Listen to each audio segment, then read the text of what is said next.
चांद और सूरज का एक अल्लाह रब्बुल आलमीन ने निज़ाम बनाया है। दोनों एक दूसरे के निज़ाम में दखल अंदाजी नहीं कर सकते और परफेक्शन के साथ वो अपने निज़ाम को फॉलो करते हैं। तो ये इतना बेहतरीन निज़ाम, इतना बेहतरीन और परफेक्ट निज़ाम, अभी आप देखिए इंसान चांद तक पहुंच रहा है ना।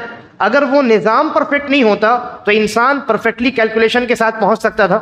नहीं पहुंच सकता था, है कि नहीं। इंसान किसी चीज़ को जान सकता है इसलिए कि वो परफेक्ट है, वो एक निज़ाम के तहत चल रही है वो चीज़ें। इंसान ने अपनी मशीन जो है वो चांद के ऊपर भेजी, एक कैलकुलेशन किया और हिसाब किताब लगाया और उसके लिए ज़रूरी चीज़ें मुहैया की। एक बहुत बड़ी जमात साइंसदानों की इकट्ठा की गई और वो सब मिल करके एक काम में लग गए। एक कई सालों तक ये काम चला, लाखों करोड़ों अरबों रुपए खर्च हुए, तब जा करके एक मशीन तैयार हुई।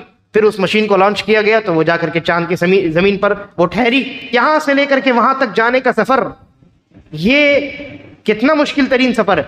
और इस सफ़र की तैयारी, इसकी प्लानिंग, इसके सिस्टम को डेवलप करने में इंसान की कितनी कोशिशें हैं।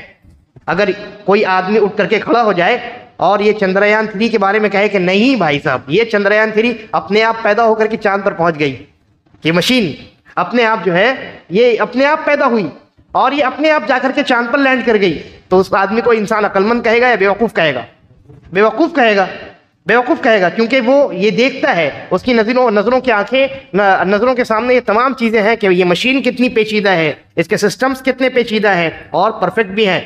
और उसके बाद फिर ये ज़मीन से लेकर के चांद तक का इन्होंने इसने सफ़र तय किया है, इसके पीछे इतनी बड़ी जमात है, इतना रुपया पैसा खर्च हुआ है कि नहीं, ये तमाम चीज़ें उसकी नज़रों के सामने।